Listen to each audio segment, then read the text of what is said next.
नमस्कार दोस्तों, जैसा कि आप सभी लोग जानते हैं, मैंने अपने चैनल पर शॉर्ट और कम्युनिटी पोस्ट के माध्यम से आपको बताया था भारतीय इतिहास और ऐसे ही सभी सब्जेक्ट के यहाँ पर 100 महत्वपूर्ण प्रश्न के यहाँ पर एमसीक्यू सीरीज मैं यहाँ पर चला रहा हूँ विथ एक्सप्लेनेशन के साथ। यहाँ पर आपको बताऊंगा Indian history 100 important MCQ competitive exam, मतलब कि आपका सारे कॉम्पिटिटिव एग्जाम के लिए यह वीडियोज आपकी बहुत ही ज़्यादा इंपॉर्टेंट रहेंगी, जो कि 2026 की यहाँ पर एमसीक्यू सीरीज रहने वाली है। तो अगर आपको मेरे इस एमसीक्यू सीरीज के सारे वीडियो का पीडीएफ चाहिए तो आपको टेलीग्राम अंश स्टडी वाला को ज्वाइन कर लेना है। और आपका जो ये एमसीक्यू सीरीज की वीडियोज आएंगी आपके यूट्यूब चैनल अंश स्टडी वाला पर आएंगी, तो चैनल को सब्सक्राइब भी कर लीजिए। चलिए बढ़ते हैं आगे, यहाँ पर पहले प्रश्न से स्टार्ट कर लेते हैं।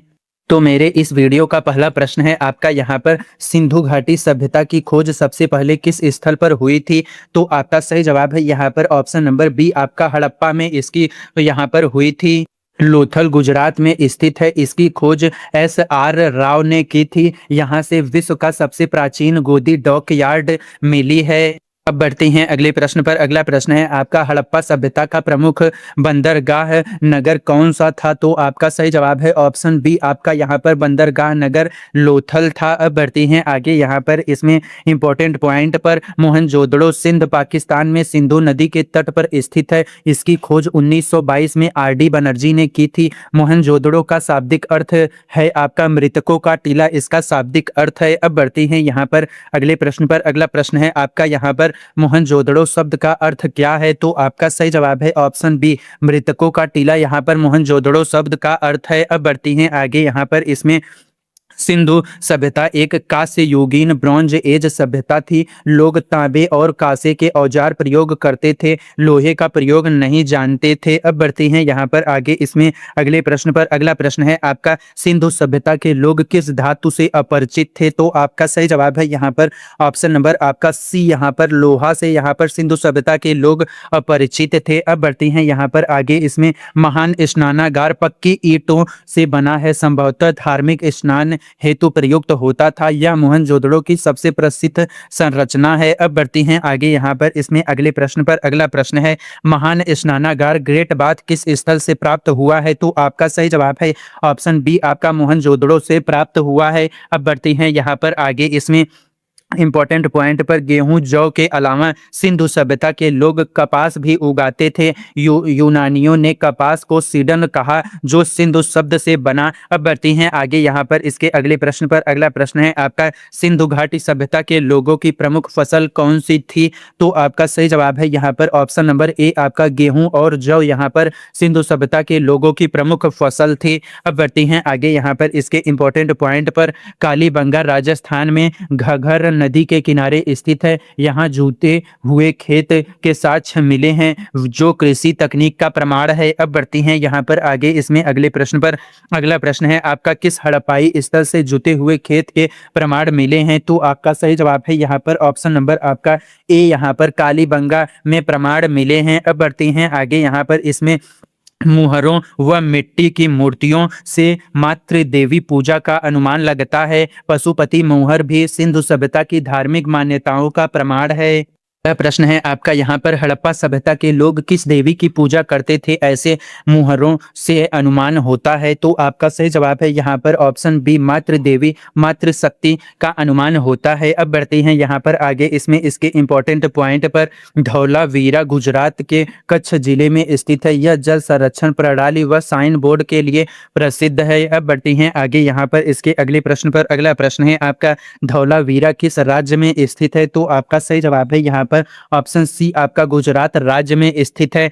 अब बढ़ती हैं आगे, यहाँ पर इसके इंपॉर्टेंट पॉइंट पर, सिंधु लिपि आज तक अपठित अनडिसिफर्ड है। इसे बास्ट्रोफेदन शैली में दाएं बाएं दोनों दिशाओं में लिखा जाता था। अब बढ़ती हैं आगे, यहाँ पर अगले प्रश्न पर। अगला प्रश्न है, सिंधु सभ्यता घाटी की लिपि किस दिशा में लिखी जाती थी? तो आपका सही जवाब है यहाँ पर ऑप्शन डी, आपका यहाँ पर दोनों दिशाओं में यहाँ पर आपका बास्ट्रोफेदन यहाँ पर लिखी जाती थी। अब बढ़ती हैं आगे, यहाँ पर इसके इंपॉर्टेंट पॉइंट पर, राखीगढ़ी हरियाणा के हिसार जिले में स्थित है। यह सिंधु सभ्यता के सबसे बड़े स्थलों में से एक है। अब बढ़ती हैं आगे, यहाँ पर इसके अगले प्रश्न पर। अगला प्रश्न है आपका, राखी गढ़ी हड़प्पाई स्थल किस राज्य में है?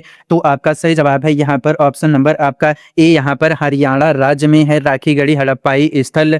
अब बढ़ती हैं आगे यहाँ पर इसके इंपॉर्टेंट पॉइंट पर। राखी गढ़ी क्षेत्रफल में मोहनजोदड़ो से भी बड़ा माना जाता है। अब बढ़ती हैं आगे यहाँ पर इसके अगले प्रश्न पर। अगला प्रश्न है आपका यहाँ पर, हड़प्पा सभ्यता का सबसे बड़ा स्थल कौन सा माना जाता है? तो आपका ऑप्शन बी यहाँ पर राखी गढ़ी हड़प्पा सभ्यता का सबसे बड़ा स्थल माना जाता है। अब बढ़ती हैं आगे यहाँ पर इसमें सिंधु सभ्यता के लोगों को मेसोपोटामिया से व्यापारिक संबंध था। मेसोपोटामिया के अभिलेखों में सिंधु क्षेत्र को मेलुहा कहा गया है। अब बढ़ती हैं आगे यहाँ पर अगले प्रश्न पर। अगला प्रश्न है आपका, सिंधु सभ्यता के लोग मुख्यतः किस दिशा में व्यापार करते थे?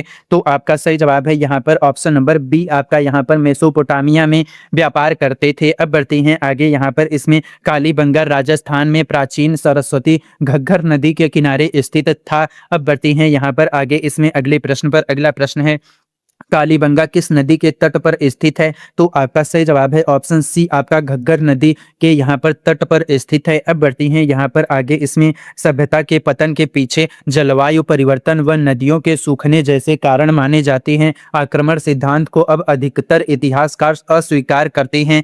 अब बढ़ते हैं यहाँ पर आगे इसमें अगले प्रश्न पर। अगला प्रश्न है आपका, हड़प्पा सभ्यता का पतन लगभग किस काल में माना जाता है? तो आपका सही जवाब है ऑप्शन ए, 1900 ईसा पूर्व यहाँ पर माना जाता है। अब बढ़ती हैं आगे यहाँ पर इसमें, ऋग्वेद सबसे प्राचीन वेद है, इसमें 1028 सूक्त है। अब बढ़ती हैं आगे यहाँ पर अगले प्रश्न पर। अगला प्रश्न है आपका, ऋग्वेद में कुल कितने मंडल हैं? तो आपका सही जवाब है यहाँ पर ऑप्शन नंबर आपका यहाँ पर सही जवाब है सी, यहाँ पर ऋग्वेद में कुल 10 मंडल हैं। अब बढ़ती हैं आगे यहाँ पर इसके इंपॉर्टेंट पॉइंट पर। ऋग्वेद में सरस्वती नदी को नदीतमा सर्वश्रेष्ठ नदी कहा गया है। बढ़ती हैं अगले प्रश्न पर, वैदिक काल की सबसे प्राचीन नदी किसे माना गया है जिसका सर्वाधिक उल्लेख ऋग्वेद में मिलता है? तो आपका सही जवाब है यहाँ पर ऑप्शन सी, सरस्वती में यहाँ पर मिलता है। अब बढ़ती हैं आगे यहाँ पर इसके इंपॉर्टेंट पॉइंट पर। बुद्ध का जन्म 563 ईसा पूर्व शाक्य वंश में हुआ था, पिता शुद्धोधन थे। अब बढ़ती हैं आगे यहाँ पर इसमें अगले प्रश्न पर। अगला प्रश्न है आपका, गौतम बुद्ध का जन्म कहाँ हुआ था? तो आपका सही जवाब है यहाँ पर ऑप्शन बी, आपका लुम्बिनी में गौतम बुद्ध का जन्म हुआ था। अब बढ़ते हैं यहाँ पर आगे इसमें, यहाँ पर बुद्ध को बोध गया में पीपल वृक्ष के नीचे निरंजन नदी के किनारे ज्ञान प्राप्त हुआ था। अब बढ़ते हैं यहाँ पर आगे इसमें अगले प्रश्न पर। अगला प्रश्न है आपका, गौतम बुद्ध को ज्ञान की प्राप्ति कहाँ हुई थी? तो आपका सही जवाब है यहाँ पर ऑप्शन नंबर आपका यहाँ पर बी, बोध गया में यहाँ पर गौतम बुद्ध को यहाँ पर ज्ञान की प्राप्ति हुई थी। अब बढ़ते हैं यहाँ पर आगे इसमें, सारनाथ में दिया गया प्रथम उपदेश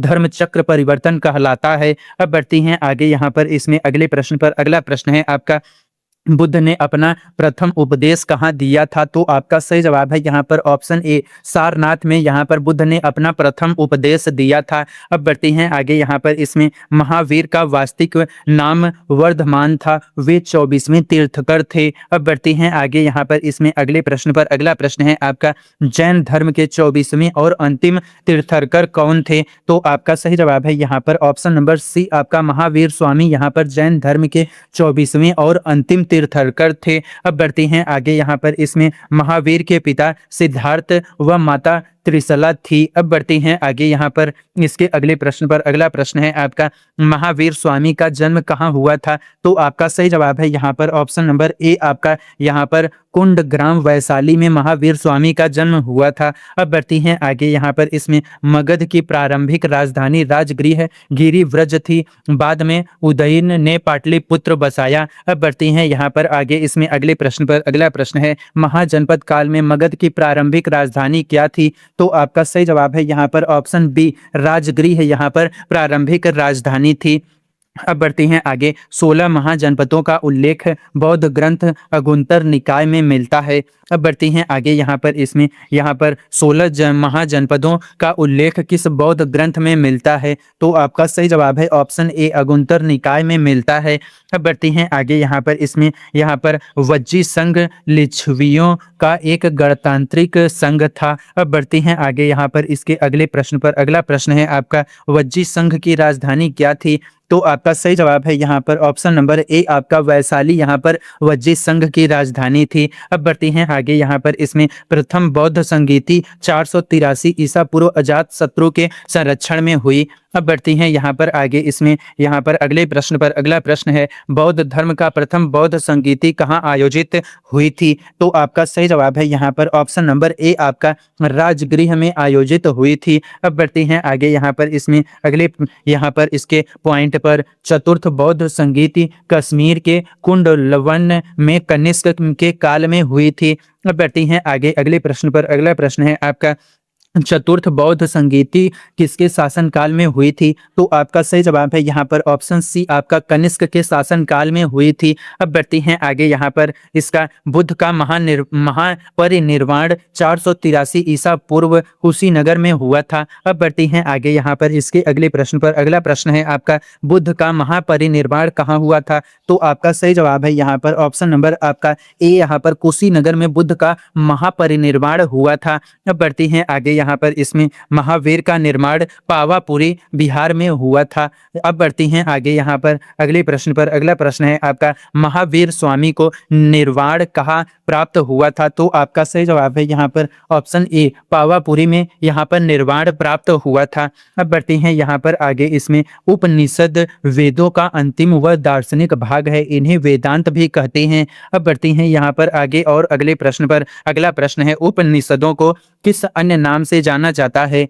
तो आपका सही जवाब है ऑप्शन बी आपका यहाँ पर आरण्यक के नाम से जाना जाता है। अब बढ़ते हैं यहाँ पर आगे, चंद्रगुप्त मौर्य ने 322 ईसा पूर्व नंद वंश को हराकर मौर्य साम्राज्य स्थापित किया। अब बढ़ते हैं आगे, यहाँ पर इसमें अगले प्रश्न पर अगला प्रश्न है आपका, मौर्य साम्राज्य की स्थापना किसने की थी? तो आपका सही जवाब है यहाँ पर ऑप्शन नंबर आपका बी यहाँ पर चंद्रगुप्त मौर्य ने मौर्य साम्राज्य की स्थापना की थी। अब बढ़ती हैं आगे, यहाँ पर इसमें चाणक्य कौटिल्य चंद्रगुप्त मौर्य के राजनीतिक गुरु व प्रधानमंत्री थे। अब बढ़ती हैं आगे, यहाँ पर इसमें अगले प्रश्न पर अगला प्रश्न है आपका, चंद्रगुप्त मौर्य का राजनीतिक गुरु कौन था? तो आपका सही जवाब है यहाँ पर ऑप्शन ए आपका चाणक्य कौटिल्य यहाँ पर चंद्रगुप्त मौर्य का राजनीतिक गुरु था। अब बढ़ती हैं यहाँ पर आगे, अर्थशास्त्र राजनीति अर्थव्यवस्था व युद्ध नीति पर आधारित ग्रंथ है। अब बढ़ती हैं आगे, यहाँ पर इसमें अगले प्रश्न पर अगला प्रश्न है, अर्थशास्त्र नामक ग्रंथ की रचना किसने की थी? तो आपका सही जवाब है ऑप्शन ए आपका कौटिल्य ने अर्थशास्त्र नामक ग्रंथ की रचना की थी। अब बढ़ते हैं आगे, यहाँ पर कलिंग युद्ध के भीषण नरसंहार के बाद अशोक ने बौद्ध धर्म अपनाया। अब बढ़ते हैं आगे, यहाँ पर इसमें सम्राट अशोक ने कलिंग युद्ध किस वर्ष लड़ा था? तो आपका सही जवाब है यहाँ पर ऑप्शन नंबर आपका यहाँ पर सही जवाब है ऑप्शन नंबर बी आपका 261 ईसा पूर्व ये सम्राट अशोक ने कलिंग युद्ध लड़ा था। अब बढ़ती हैं आगे, यहाँ पर इसके अशोक के अधिकांश अभिलेख ब्राह्मी लिपि व प्राकृत भाषा में हैं। अब बढ़ती हैं आगे, यहाँ पर इसके अगले प्रश्न पर अगला प्रश्न है, अशोक के अभिलेख मुख्यतः किस लिपि में लिखे गए हैं? तो आपका सही जवाब है ऑप्शन बी ब्राह्मी लिपि में लिखे गए हैं। अब बढ़ती हैं यहाँ पर आगे, इसमें मेगास्थनीज सेल्यूकस निकेटर का राजदूत था, उसने इंडिका नामक ग्रंथ लिखा। अब बढ़ती हैं आगे, यहाँ पर इसमें अगले प्रश्न पर, मेगास्थनीज किसके दरबार में यूनानी राजदूत बनकर आया था? तो आपका सही जवाब है यहाँ पर ऑप्शन बी आपका चंद्रगुप्त मौर्य के यूनानी दरबार में आया था, यूनानी राजदूत बनकर।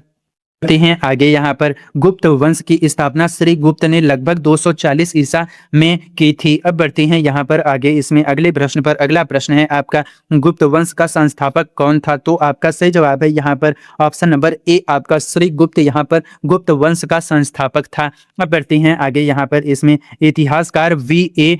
स्मिथ ने समुद्रगुप्त को भारत का नेपोलियन कहा। अब बढ़ती हैं आगे, यहाँ पर इसमें अगले प्रश्न पर अगला प्रश्न है आपका, गुप्त साम्राज्य का नेपोलियन किसे कहा जाता है? तो आपका सही जवाब है यहाँ पर ऑप्शन नंबर बी आपका समुद्रगुप्त को गुप्त साम्राज्य का नेपोलियन कहा जाता है। अब बढ़ती हैं आगे, यहाँ पर इसमें चंद्रगुप्त द्वितीय को चंद्रगुप्त विक्रमादित्य के नाम से भी जाना जाता है।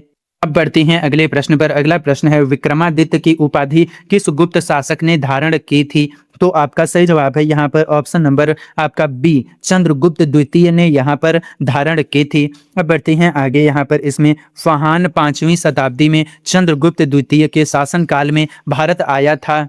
अब बढ़ते हैं अगले प्रश्न पर। अगला प्रश्न है, चीनी यात्री फहान किसके शासनकाल में भारत आया था?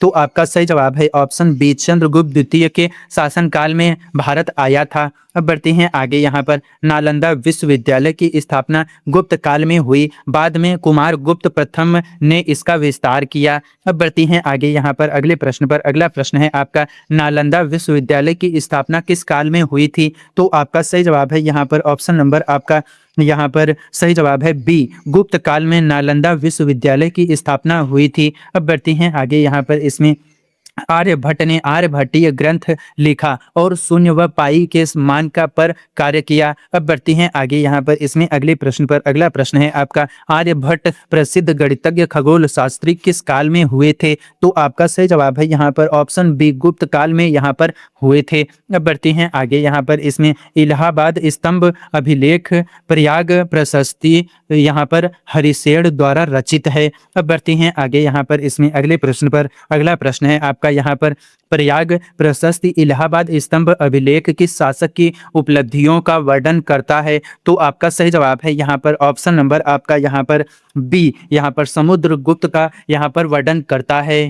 अब बढ़ती हैं आगे। कालिदास ने अभिज्ञान शकुंतलम जैसी रचनाएं लिखी। अब बढ़ती हैं आगे। यहाँ पर इसमें अगले प्रश्न पर। अगला प्रश्न है आपका, कालिदास किस गुप्त शासक के दरबारी कवि थे? तो आपका सही जवाब है ऑप्शन बी, आपका चंद्रगुप्त द्वितीय के यहाँ पर आपके दरबारी कवि थे। अब बढ़ते हैं आगे। यहाँ पर इसमें स्कंदगुप्त वंश के अंतिम शक्तिशाली शासक थे। तो आप बढ़ते हैं अगले प्रश्न पर। अगला प्रश्न है आपका यहाँ पर, हुड़ों के आक्रमण को किस गुप्त शासक ने रोका था? तो आपका सही जवाब है यहाँ पर ऑप्शन ए, स्कंदगुप्त ने यहाँ पर हुड़ों के आक्रमण को रोका था।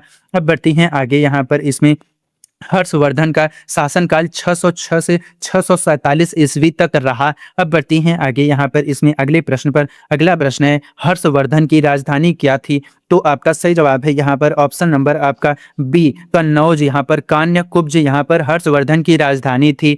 अब बढ़ती हैं आगे। यहाँ पर इसमें हेन सेंग ने अपनी यात्रा वृतांत सीयूकी में लिखा। अब बढ़ती हैं आगे। यहाँ पर इसमें अगले प्रश्न पर। अगला प्रश्न है आपका, चीनी यात्री हेन सेंग किसके शासनकाल में भारत आया था? तो आपका सही जवाब है ऑप्शन बी, हर्षवर्धन के शासनकाल में भारत आया था। अब बढ़ती हैं आगे। यहाँ पर इसमें चोल राजधानी थंजार की स्थापना विजयालय ने की थी। अब बढ़ती हैं आगे। यहाँ पर इसमें अगले प्रश्न पर। अगला प्रश्न है, चोल वंश की राजधानी क्या थी? तो आपका सही जवाब है यहाँ पर ऑप्शन नंबर आपका यहाँ पर बी, आपका तंजावुर यहाँ पर चोल वंश की राजधानी थी। अब बढ़ते हैं आगे। यहाँ पर इसके यहाँ पर इंपॉर्टेंट पॉइंट पर, बृहदेश्वर मंदिर यूनेस्को विश्व धरोहर स्थल है।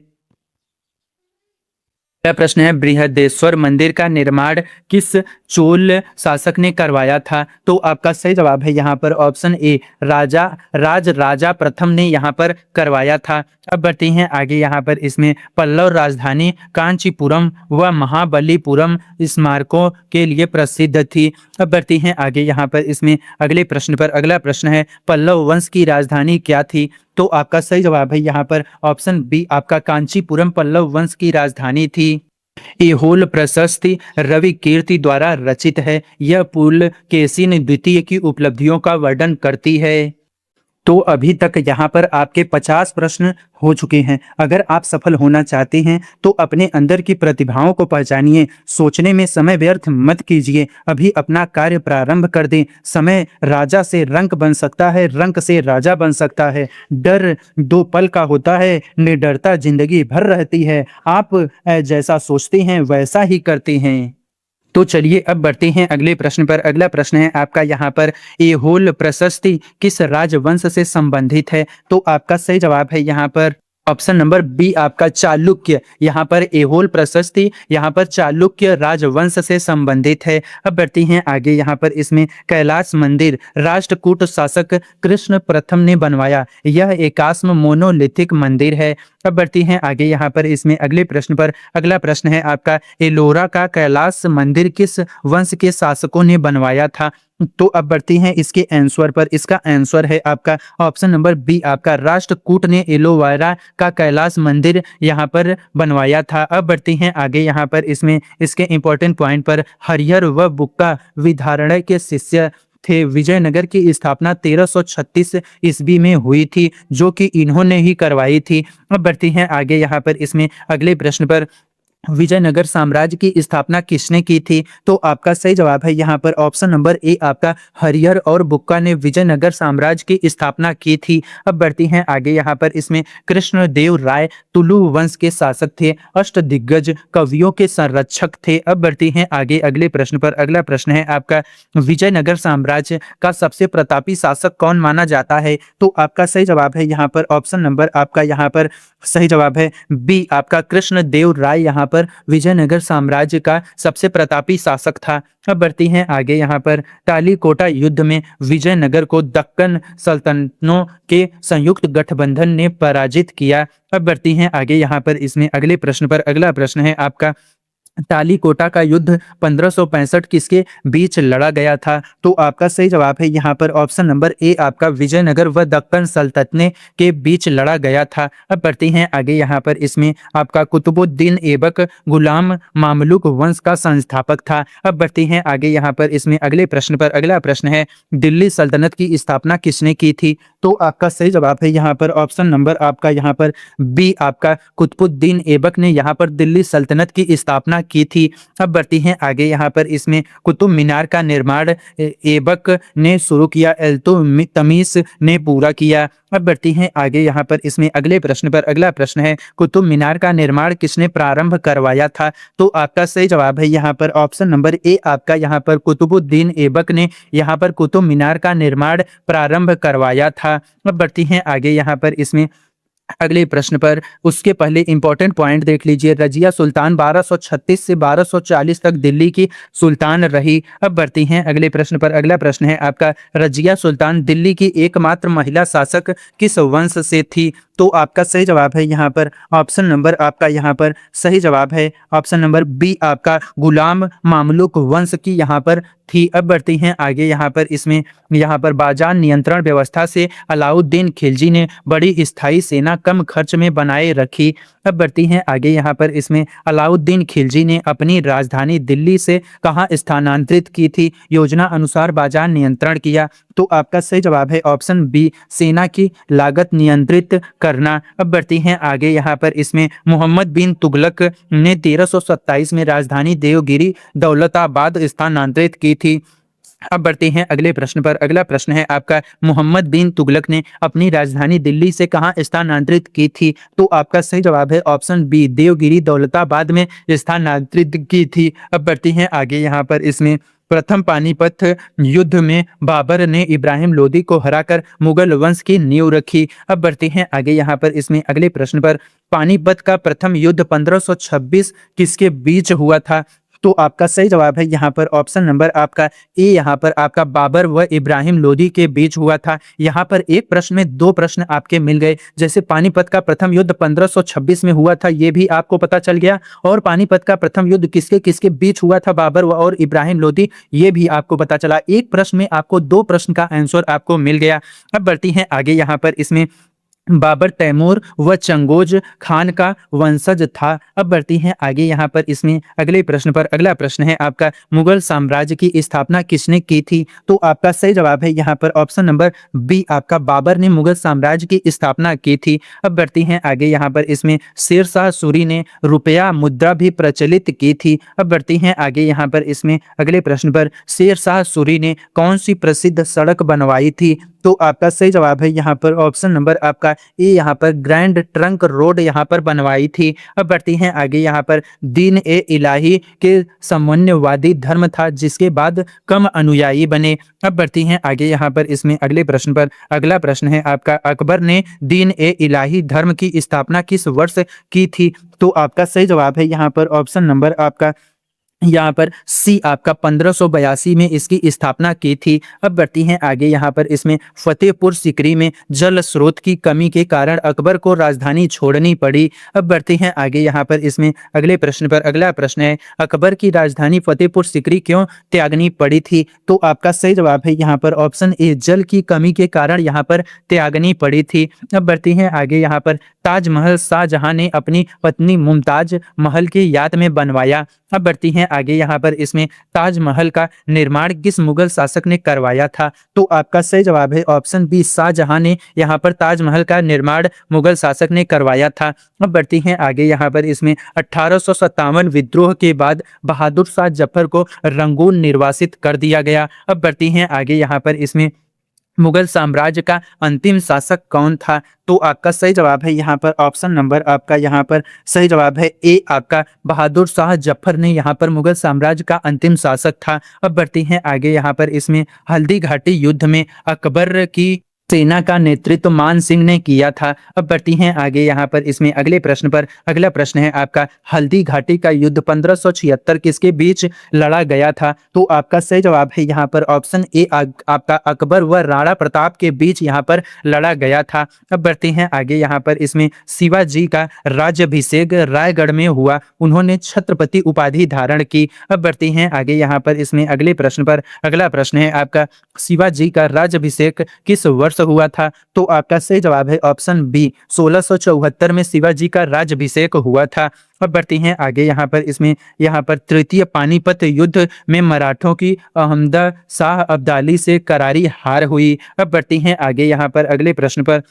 अगला प्रश्न है आपका, पानीपत का तृतीय युद्ध 1761 किसके बीच लड़ा गया था? तो आपका सही जवाब है यहाँ पर ऑप्शन नंबर आपका यहाँ पर ए, आपका मराठा व अफगान अहमद शाली अब्दाली के बीच यहाँ पर लड़ा गया था। तो यहाँ पर मैंने एकदम अच्छे से आपको क्वेश्चन यहाँ पर सेट किए हैं, जिसमें एक क्वेश्चन में आपको 2 क्वेश्चन का आंसर यहाँ पर मिल रहा है। अब चलिए बढ़ती हैं आगे यहाँ पर इसमें कबीर दास ने हिंदू मुस्लिम विचारों का समन्वय किया। अब बढ़ती हैं आगे यहाँ पर इसमें आपका भक्ति आंदोलन के प्रमुख संत कबीर दास किसके शिष्य माने जाते हैं? तो आपका सही जवाब है यहाँ पर ऑप्शन नंबर आपका यहाँ पर ऑप्शन नंबर ए, आपका रामानंद के यहाँ पर शिष्य माने जाते हैं। अब बढ़ती हैं आगे यहाँ पर इसमें गुरु नानक देव सिख धर्म के प्रथम गुरु थे, जन्म 1469 में हुआ। अब बढ़ती हैं आगे यहाँ पर इसमें अगले प्रश्न पर। अगला प्रश्न है आपका, सिख धर्म के संस्थापक कौन थे? तो आपका सही जवाब है यहाँ पर ऑप्शन नंबर आपका बी, यहाँ पर आपका गुरु नानक देव सिख धर्म के संस्थापक थे। अब बढ़ती हैं आगे यहाँ पर इसमें ख्वाजा मोइनुद्दीन चिश्ती भारत में चिश्ती सूफी सिलसिले के संस्थापक थे। अब बढ़ती हैं आगे यहाँ पर इसमें अगले प्रश्न पर। अगला प्रश्न है आपका, चिश्ती सूफी सिलसिले के प्रसिद्ध संत ख्वाजा मोइनुद्दीन चिश्ती की दरगाह कहाँ से स्थित है? तो आपका सही जवाब है यहाँ पर ऑप्शन नंबर आपका यहाँ पर बी, आपका अजमेर में यहाँ पर स्थित है। अब बढ़ते हैं आगे यहाँ पर इसमें मीराबाई राजपूत राजकुमारी व कृष्ण भक्ति की प्रमुख कवियत्री थी। अब बढ़ती हैं आगे यहाँ पर इसमें अगले प्रश्न पर। अगला प्रश्न है आपका, भक्ति आंदोलन का प्रमुख कवियत्री मीराबाई किसकी भक्त थी? तो आपका सही जवाब है यहाँ पर ऑप्शन बी, कृष्ण की यहाँ पर भक्त थी। अब बढ़ती हैं आगे यहाँ पर इसमें आपका, गुरु नानक का जन्म स्थान अब पाकिस्तान में ननकाना साहिब कहलाता है। अब बढ़ती हैं आगे यहाँ पर इसमें अगले प्रश्न पर। अगला प्रश्न है, गुरु नानक देव जी का जन्म कहाँ हुआ था? तो आपका सही जवाब है ऑप्शन ए, आपका तलवंडी ननकाना साहिब में हुआ था। अब बढ़ते हैं आगे, प्लासी युद्ध में रॉबर्ट क्लाइव ने सिराजुद्दौला को हराया, इससे ब्रिटिश सत्ता की नींव पड़ी।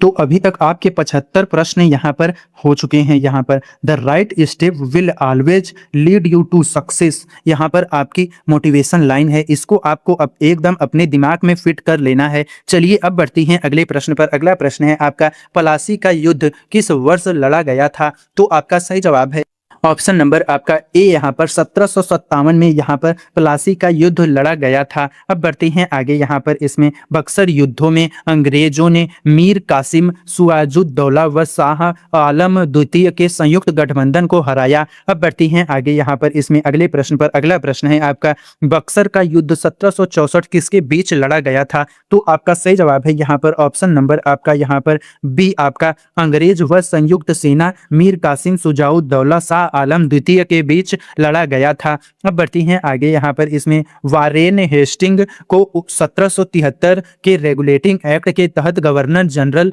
बनाया गया। अब बढ़ती हैं आगे यहाँ पर इसमें अगले प्रश्न पर, भारत का प्रथम गवर्नर जनरल कौन था? तो आपका सही जवाब है यहाँ पर ऑप्शन नंबर आपका यहाँ पर सही जवाब है बी, वारेन हेस्टिंग यहाँ पर भारत का प्रथम गवर्नर जनरल था। अब बढ़ते हैं यहाँ पर आगे 1857 का विद्रोह 10 मई 1857 को मेरठ से शुरू होकर दिल्ली तक फैला। अब बढ़ती हैं आगे यहाँ पर इसमें अगले प्रश्न पर 1857 के विद्रोह की शुरुआत सर्वप्रथम कहाँ हुई थी? तो आपका सही जवाब है यहाँ पर ऑप्शन नंबर आपका यहाँ पर बी आपका मेरठ से यहाँ पर सर्वप्रथम शुरुआत हुई थी। अब बढ़ती हैं यहाँ पर आगे इसमें रानी लक्ष्मीबाई 1858 में अंग्रेजों से लड़ते हुए वीर गति को प्राप्त हुई। अब बढ़ती हैं आगे यहाँ पर अगले प्रश्न पर। अगला प्रश्न है 1857 के विद्रोह में झांसी की रानी कौन थी? तो आपका सही जवाब है यहाँ पर ऑप्शन नंबर ए आपका लक्ष्मीबाई यहाँ पर रानी थी। अब बढ़ते हैं आगे यहाँ पर इसमें कांग्रेस की स्थापना बंबई में हुई। प्रथम अधिवेशन की अध्यक्षता डब्ल्यू.सी. बनर्जी ने की। अब बढ़ती हैं आगे यहाँ पर इसमें अगले प्रश्न पर। अगला प्रश्न है आपका भारतीय राष्ट्रीय कांग्रेस की स्थापना किस वर्ष हुई थी? तो आपका सही जवाब है ऑप्शन ए 1885 में हुई थी। अब बढ़ती हैं आगे इसके इंपॉर्टेंट पॉइंट पर। यहाँ पर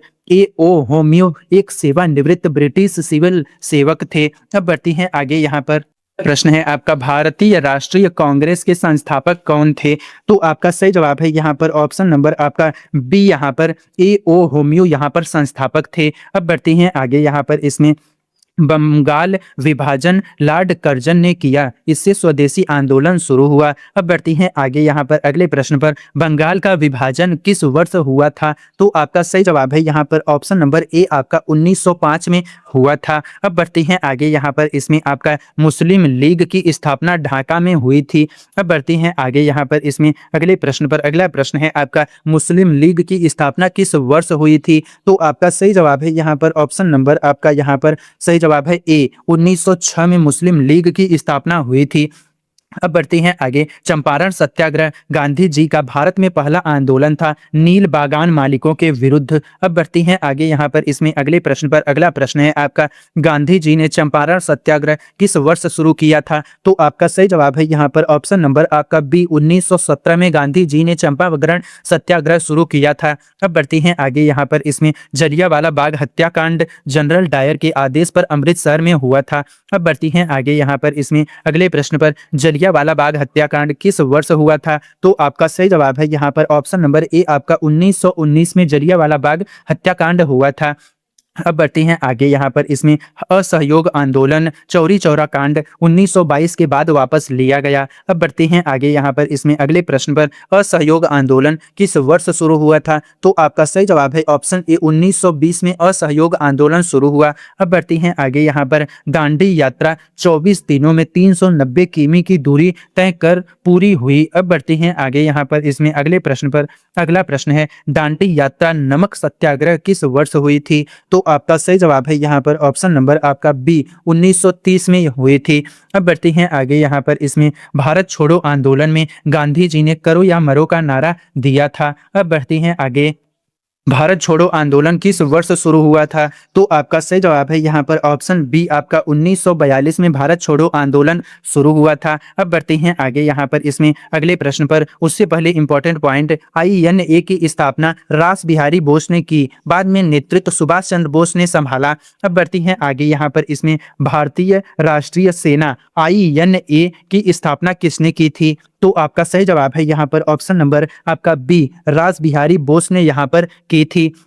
अब बढ़ते हैं आगे यहाँ पर। साइमन कमीशन में सभी सदस्य ब्रिटिश थे, इसलिए साइमन गो बैक नारे लगे। अब बढ़ती हैं आगे यहाँ पर इसमें अगले प्रश्न पर। अगला प्रश्न है साइमन कमीशन भारत किस वर्ष आया था? तो आपका सही जवाब है यहाँ पर ऑप्शन नंबर ए आपका 1927 में भारत आया था। अब बढ़ती हैं आगे यहाँ पर इसमें पूना पैक्ट दलित वर्गों के लिए पृथक निर्वाचन के मुद्दे पर हुआ था। अब बढ़ती हैं आगे यहाँ पर इसमें अगले प्रश्न पर। अगला प्रश्न है आपका पूना पैक्ट किसके बीच हुआ था? तो आपका सही जवाब है यहाँ पर ऑप्शन ए आपका गांधी जी व अंबेडकर के बीच हुआ था।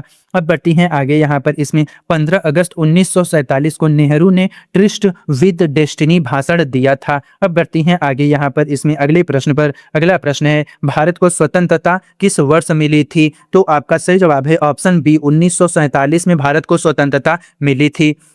अब बढ़ते हैं आगे। यहाँ पर संविधान 26 नवंबर 1949 को अपनाया गया और 26 जनवरी 1950 को लागू हुआ। अब बढ़ते हैं आगे। यहाँ पर इसमें भारत का संविधान कब लागू हुआ था? तो आपका सही जवाब है यहाँ पर ऑप्शन नंबर आपका यहाँ पर सही जवाब है बी, आपका 26 जनवरी 1950 को भारत का संविधान लागू हुआ था। अब बढ़ते हैं आगे। यहाँ पर इसमें आपका जवाहरलाल नेहरू ने 15 अगस्त 1947 को प्रधानमंत्री पद की शपथ ली। अब बढ़ती हैं आगे। यहाँ पर इसमें भारत के प्रथम प्रधानमंत्री कौन थे?